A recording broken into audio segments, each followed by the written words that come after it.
자, 원구성 협상 타결 아주 약간의 희망은 보입니다. 오늘 오전에 여야 원내 수석들이 원구성 1차 조율을 마쳤다고 합니다. 이 결과를 가지고 각 당 원내대표와 협의한 뒤에 오는 8일에 다시 만나기로 했습니다. 문제는 역시 자유한국당입니다. 민주당에선 여전히 김성태 대표 권한대행에 대한 의구심을 떨치지 못하고 있습니다.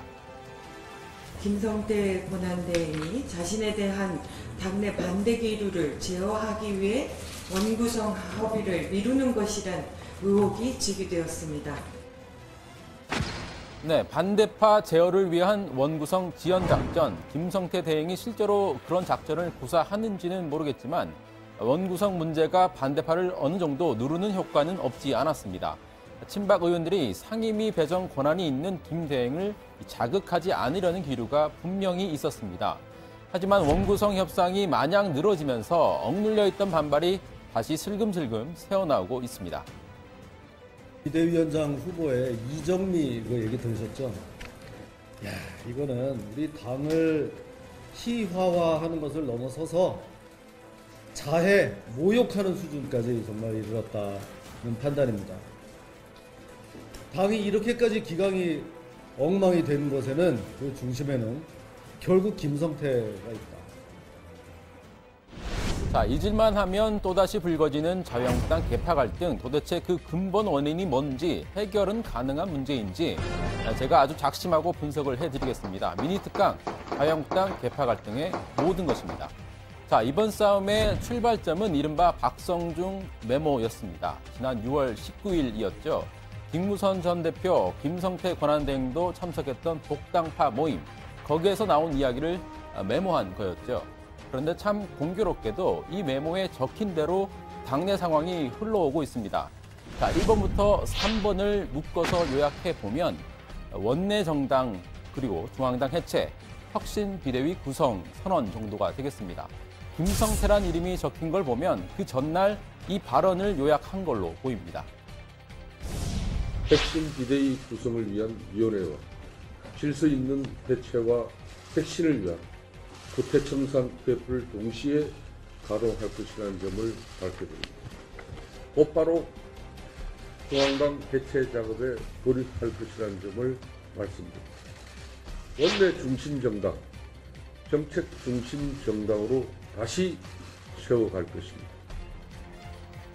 자, 그 다음 단계는 친박, 비박 싸움 격화로 되어 있습니다. 지금 보고 계시는 그대로입니다. 눈에 띄는 건 5번과 6번, 탈당파 비난, 중도적 의견파 존재라는 대목이 되겠습니다. 이른바 중립파에서도 복당파에 대한 비난이 나올 것을 예상한 대목으로 해석이 됩니다. 이 예상 적중했습니다. 중립파인 정용기 의원이 어제 이런 이야기를 했습니다.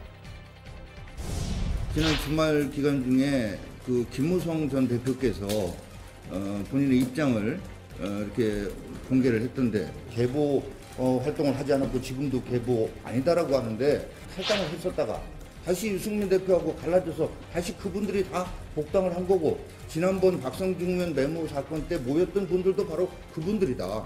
그게 계보가 아니면 뭐가 계보인가? 자, 그 다음 7번째 단계로 가보겠습니다. 친박 핵심 모인다라고 되어 있습니다. 실제로 어제 친박 김태흠, 이장호 의원이 김무성 전 대표를 향해서 탈당해라 이런 내용의 성명서를 냈습니다. 친박 핵심이 다시 모이는 신호로도 해석이 됩니다. 그런데 친박이 포함된 소선 의원 7명도 사실상 김무성 대표의 탈당을 요구하는 성명서를 내기도 했습니다. 대선이나 지방선거나 여러 정치적인 과정 속에서 책임질 사람은 해당하는 책임을 져라는 이야기거든요. 자, 어제는 심재철 의원을 비롯한 의원 14명이 김성태 대행의 재신임을 묻기 위한 의원총회 소집을 요구하기도 했습니다. 말하자면 복당파의 핵심인 김무성, 김성태 이 두 사람을 흔들기 위한 움직임이 확산되고 있는 양상입니다. 때문에 당내에선 친복, 비복 이런 용어가 새로 생겼습니다. 친복, 비복. 친복부장, 비복부장 뭐 이런 뜻일까요? 네, 비복의 양원보 최종혁 그런 뜻으로 보이기도 합니다. 하지만 그런 뜻은 아니고요. 친복, 비복은 친복당파, 비복당파 이런 뜻이었습니다. 자, 박성중 메모의 마지막 단계를 보시죠. 세력화가 필요하다, 적으로 본다, 목을 친다 이런 대목이 있습니다. 자, 그러니까 친복당파의 대대적인 세력화 작업이 벌어질 수 있다는 걸로 해석이 됩니다. 말하자면 본 게임은 지금부터라는 겁니다. 이 모든 싸움의 핵심은 결국 당권입니다. 비대위 이후 당권 장악을 위해 싸우는 와중에 기존 친박, 비박 구도가 와해가 되고 친복, 비복 구도로 재편되는 과정에 있습니다. 자, 친복당파의 수장이라는 의심을 받고 있는 김무성 전 대표. 김 전 대표는 과연 비복 세력의 탈당 압력을 견뎌낼 수 있을까요?